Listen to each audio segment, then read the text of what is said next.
and I wanted to ask Ed Bengat to give a talk so that calligraphers would know about type. This was the heyday of ITC. Ed agreed, and I designed a poster for his talk imitating Hermann Zoff's ITC typefaces. This is me being typically contrary. And Ed asked for the poster afterward, and I was kind of embarrassed. And he said, come over to photo lettering, I want to talk to you. And I came over, and he said, you want to teach?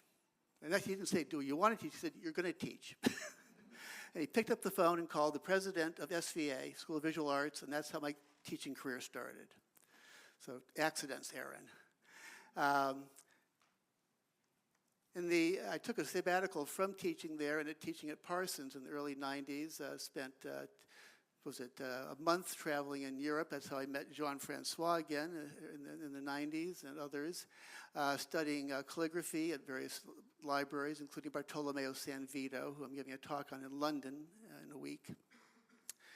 And that's when Garrett and I began to actually work at the same time. A lot of my activities have overlapped or coincided. So that was the mid-90s.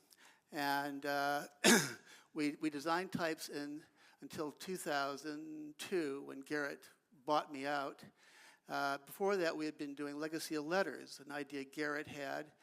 Garrett had taken time off from his own digital type foundry to work for Monotype, and I think he worked at the same time they're developing Arial.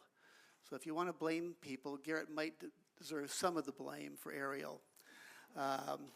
But being at Monotype was really useful.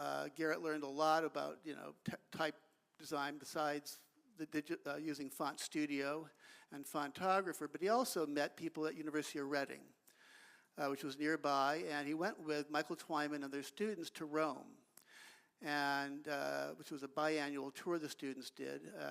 And Garrett came back and said, we got to do a tour like this for people who can't